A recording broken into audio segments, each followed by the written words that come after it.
Bonjour à tous et bienvenue, c'est l'heure de la podcast qu'on se retrouve aujourd'hui sur Ghost of Tsushima.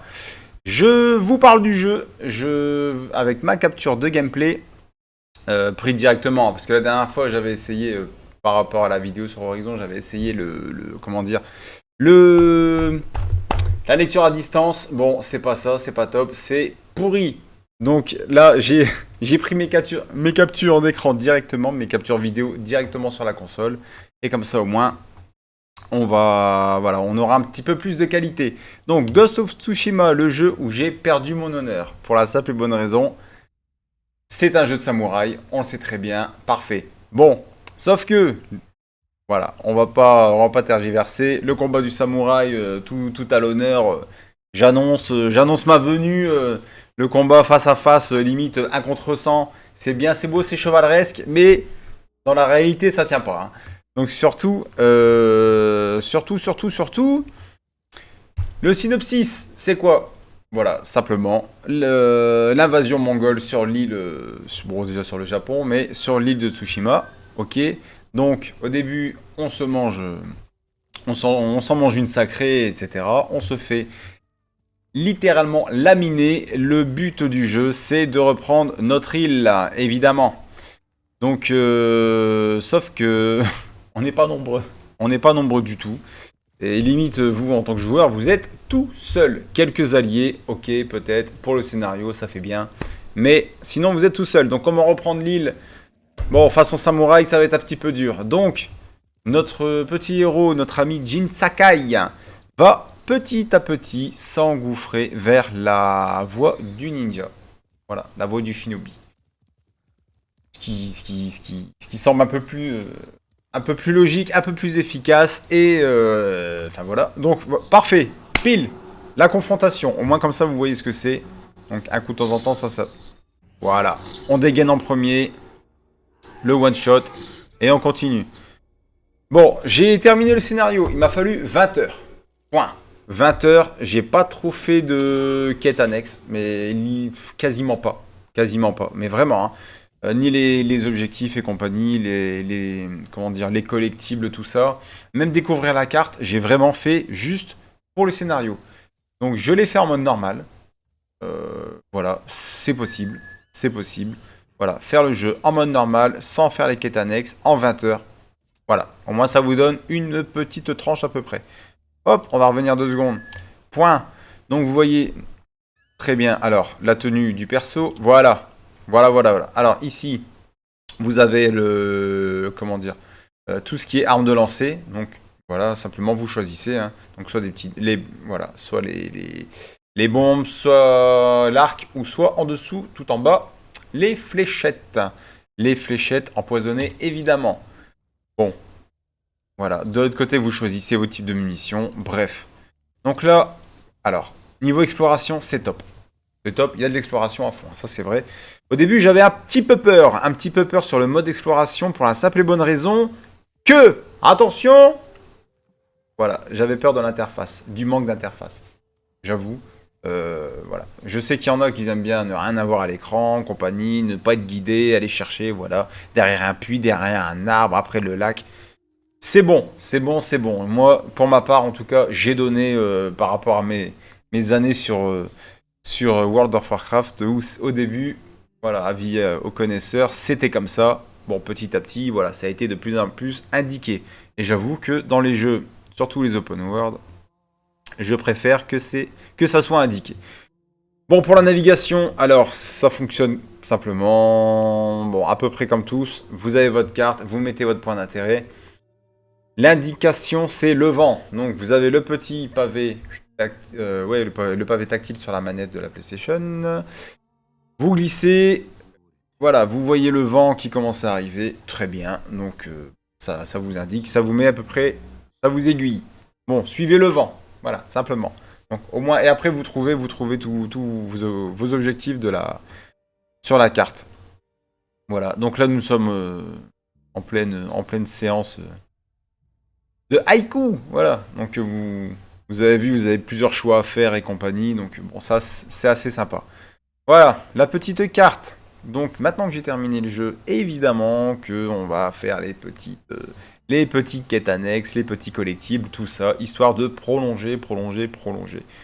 Et le DLC par la suite, hein, sur l'île d'Iki. Ça, on en parlera plus tard. Là, donc là, je vais simplement... Alors, on l'a comparé à Assassin's Creed. Ok. Je dis c'est l'Assassin's Creed du... Voilà, du Japon féodal, bla bla bla bla bla. Si vous voulez, ok, bon, bref. Pas méchant, je me suis pas forcément senti dans un Assassin's Creed. Sauf, ok, ok, la vision. Alors, voilà, la vision de l'aigle d'Assassin's Creed. Bon, là, c'est... Bref, c'est le développement de Louis. Bon, ok, si vous voulez. Bon, là, ce qui est pratique, par contre, c'est que vous pouvez largement... Alors ça, pour infiltrer les bases, c'est au top. Là, on va libérer un village, on a la même chose avec les forts et compagnie. Ça, très bien. Voilà, ce qui est pas mal, c'est exactement ça, c'est que vous pouvez continuer à vous déplacer tout le temps comme ça que vous faites votre infiltration. C'est du top, c'est pratique, franchement, vous savez où les ennemis sont, voilà.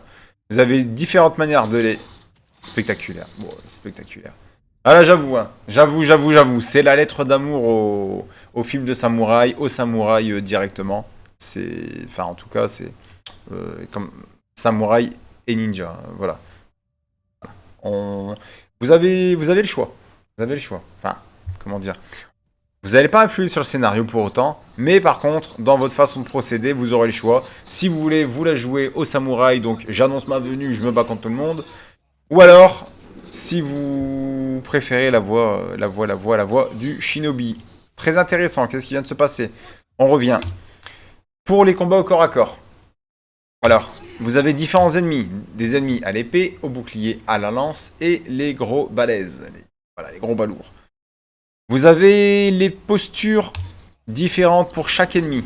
Là, voilà, en bas à droite, vous voyez, là j'étais réglé sur les ennemis à l'épée. Hein, c'est, en fait, si vous voulez, ça va, comment dire, ça va influer sur le fait de pouvoir les déstabiliser, de casser leur garde. Voilà. Voilà, c'est bien. Comme ça, vous arrivez, au lieu de vous faire parer tous les 5 minutes, non. Vous faites la frappe lourde, hop, ça fait un break dans leur garde. Garde ouverte, vous avez l'ouverture, vous foncez, vous tranchez, ça découpe et on n'en parle plus. Donc là, on va passer, voilà, sur l'ennemi en bouclier, on va passer au bouclier. Bon, en bas à droite, on va le voir dans l'autre vidéo, enfin dans l'autre clip. En bas à droite, vous avez vu que j'ai rempli la jauge de terreur, la jauge de démon. Je vous montrerai après par la suite. Donc là, voilà, on a cassé la garde et compagnie. Les chiens, bon, désolé pour les âmes sensibles par rapport à la protection animalière. Voilà, voilà je vais me faire lyncher, je le sens. C'est pas grave, désolé. C'est pas moi qui ai fait les jeux. Bref, voilà, donc on libère les otages et compagnie. Bon, et compagnie. Ah, et on y va. Donc ça, on continue, on continue, on continue. Voilà, j'avance un petit peu pour vous montrer plus de choses. La fléchette, pouf, one shot, nickel. Nickel, nickel. Ça, c'est au top. Au niveau du menu, bon, on va pas le voir en vidéo, mais par contre, les menus sont assez simples. Hein. Bon, déjà, de une, vous avez la carte, vous avez votre menu perso, où vous pouvez choisir vos différents équipements. Donc, que ça soit équipement un peu plus infiltration, avec différentes statistiques, ou alors l'équipement plus combat, samouraï, bon, voilà. Plus de dégâts, plus de résistance et compagnie. Voilà. Vous pouvez améliorer chaque équipement aussi, à chaque fois. Voilà, à condition d'avoir les compos et d'aller voir le marchand adéquat. Niveau personnalisation, pareil, il y a la personnalisation au niveau des couleurs et compagnie, voilà, bon, le minimum. On va pas s'attarder là-dessus, ça de toute façon, si vous jouez au jeu, vous aurez largement le temps de le faire. Ensuite, vous avez bien sûr des arbres de compétences, mais encore une fois, il n'y a rien qui est... Donc là, vous voyez, le village est bien libéré. Voilà, le happy end pour tout le monde. Bon, ah, voilà la carte. Vous avez vu que je viens de dézoomer. Je vais remettre en arrière, voilà, on zoome, on rezoome. J'ai pas découvert grand-chose, hein. Enfin, par rapport à la taille de la carte. Et pourtant, le scénario est terminé. Donc, ça vous laisse... Donc, voilà, ça vous laisse... comment dire, une idée enfin, voilà, des choses à faire, des choses qui vous restent à faire.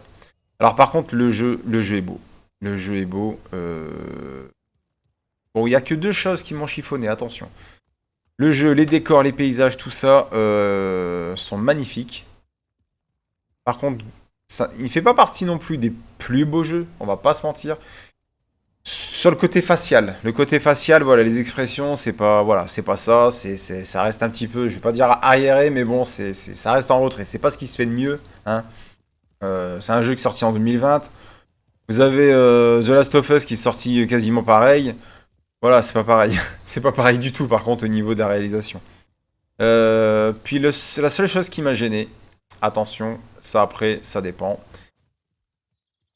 Voilà, c'est sa façon de se déplacer. Je la trouve. Alors, quand ça marche. Alors, quand il se bat, ça va. C'est nickel, c'est très fluide. Quand il s'accroupit, ça va. Bon, là, avec l'équipement, en marchant, enfin, en trottinant, ça a l'air d'aller. Mais le pire, c'est quand il court. Voilà, j'ai vraiment le côté mécanique là. Je pensais à Solid Snake dans Metal Gear Solid 1 sur PlayStation 1. Donc, bref. Bon, c'est tout. C'est le seul petit reproche à faire.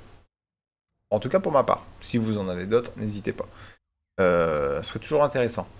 On va changer de vidéo, et là on va arriver dans du combat, dans du lourd. Point. Voilà, on a changé d'armure, voilà, plus une armure de combat et compagnie. Bon là c'était vers la fin du jeu, hein. Donc bon, pas trop de spoil ni rien. Mais bon, au moins vous avez vu des ennemis un petit peu plus coriaces, un petit peu plus nombreux. Alors je ne cache pas que dans cette vidéo, je crois qu'il y a des morts, pour ma part. Ça c'est sûr. Voilà, un petit peu de combat, un petit peu d'infiltration. Dans le jeu, au fur et à mesure, il y a un système de boss. Et ça c'est bien, ça c'est cool, ça c'est bien, c'est appréciable, c'est apprécié en tout cas. Je vais vous le montrer. Alors bon, ça fait pas partie des jeux les plus durs. Surtout que bon, le niveau de difficulté est ajustable. À volonté, hein. Vous pouvez voilà, rétrograder, upgrader autant que vous voulez. Ça, franchement, voilà. S'il y a plusieurs passages qui vous posent problème, vous repassez en facile, vous repassez en normal et compagnie. Voilà. Il y a vraiment une grosse accessibilité sur le jeu. Ça, c'est à noter. C'est bien à prendre en compte, hein. Donc, au moins, vous êtes sûr de finir votre jeu. Ça, c'est clair. Et de jouer, comment dire, selon votre... bah, à votre façon. Voilà. La jauge en bas à droite. Voilà. Est-ce que je vais l'utiliser? Je ne me rappelle plus. Voilà, on l'utilise. Alors là, voilà, en mode démon. Alors là, c'est... On tranche, on coupe, on y va. Le hack and slash. Paf, paf, paf. C'est parti. Et voilà, le prochain. Voilà. Bon, moi, dans mon cas, j'ai une limite de 3, hein. Voilà. 3 kills, après on revient à la normale. On va passer. Voilà. Ok. Donc là, vous voyez toujours les systèmes de combat. Tout à l'heure, j'ai pas fini sur les compétences. Donc, l'arbre de compétences, vous le modifiez, vous l'augmentez autant que vous voulez, à votre façon de jouer. À votre façon de jouer. Je m'explique pour la simple et bonne raison que sur une... par exemple, j'avais le choix... Alors, on a le choix entre augmenter la parade ou alors l'esquive. Moi, j'avoue, je n'ai rien mis en parade. Rien, pas un seul point. Rien. Tout en esquive, par contre, voilà. Et à chaque fois, ça m'apportait des... Comment dire, bah voilà, des actions supplémentaires par rapport aux esquives et tout. Et j'ai toujours joué comme ça. Voilà. Donc, vous, pareil, les postures, vous pouvez mettre des points dans chaque posture si vous voulez. Voilà, pour les renforcer. S'il y en a que vous utilisez quasiment pas. Alors, attention, les postures, ça... Vous allez... Voilà, non, je peux pas dire vous allez... S'il y en a que vous utilisez pas, parce que... Vous allez quasiment tous les utiliser parce que chacune face à son ennemi adéquat. Voilà. Mais vous n'êtes pas obligé de tous les renforcer au même niveau, hein. Par exemple, les gros balourds, on n'en rencontre pas autant que les lanciers ou alors les boucliers, par exemple. Voilà. Encore une fois, vous avez le choix. Bon, en bas à gauche, vous voyez, vous avez la jauge. Bon, bien sûr, là, les petits gadgets, les petits je vais pas dire les artifices, mais les petites armes de jet et compagnie, donc que ce soit des bombes collantes explosives, des kunai, etc. Voilà. C'est les armes de ninja, justement. Voilà, justement, ce qui vous donne un petit aperçu. Au niveau de la vie, il y a votre vie, il y a vos points de détermination. Les points de détermination, c'est quoi? Ça sert simplement à se soigner. Point. Ou à se relever en cas de chaos. Là, juste avant, vous avez vu un kill pour moi. Ah, pour moi, non, non, non. Contre moi. Vous voyez comment ça marche. Je pense que j'ai à peu près fait le tour de ce qui se passe. Voilà. Voilà. Je vous laisse juste profiter de ça 2 secondes. L'assassinat multiple, est-ce que je l'ai fait à la chaîne? Et de 1 et de 2. Voilà, ça c'est pareil. Hein. Ça c'est... Vous pouvez l'augmenter au fur et à mesure. Hein. Au fur et à mesure que vous remplissez des objectifs, au fur et à mesure, vous pouvez dépenser des points dedans et voilà, et comment dire, agrandir votre portefeuille de compétences et d'actions surtout. Voilà. Alors ça, voilà. C'est tout. Les images parlent d'elles-mêmes. Bon, par contre là, on va passer. Je vais vous montrer directement un combat de boss. Pouf. Voilà, ça ressemble à ça. Alors là, c'est du 1 contre 1. Simplement. 1 contre 1. La vie du boss est bien plus importante que la normale. Voilà, c'est... Alors, je vais pas dire qu'il est... c'est pas un jeu extrêmement dur, mais c'est pas un jeu non plus facile. Hein. Bon, voilà. Il y a quand même un minimum d'exigence. C'est assez scolaire comme jeu, voilà. C'est cette façon. Voilà. Chaque action a sa parade, c'est tout. Voilà. Et vous devez absolument l'appliquer de telle ou telle manière, point. Il n'y a pas de façon détournée ni rien, c'est comme ça, c'est tout. Si l'action d'adversaire nécessite une esquive, ne l'apparez pas, vous allez vous la prendre, c'est clair et net. Si un ennemi à la lance vous attaque, n'essayez pas de le casser avec votre posture par rapport aux ennemis au bouclier, par exemple. Ça servira à rien, encore une fois. Voilà, c'est vraiment très scolaire, c'est tout. Mais ça marche bien, ça fonctionne bien, et c'est...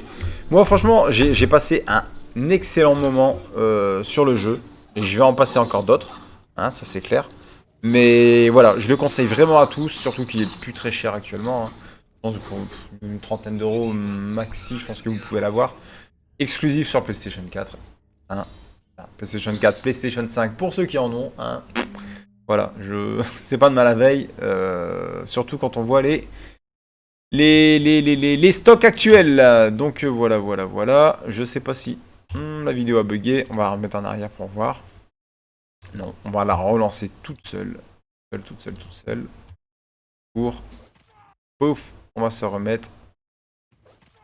Voilà, sur le boss ou pas? Non, pas sur le boss. Ça veut pas. C'est pas grave. Sur la combat voilà. Sur les combats en mêlée, c'est très bien.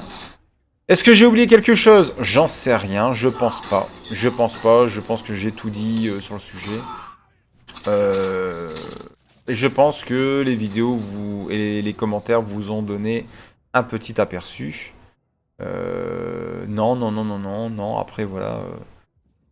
Après, c'est tout. Si le seul choix que vous avez, c'est au début, vous choisissez votre cheval. Choisissez bien, vous le gardez tout le temps.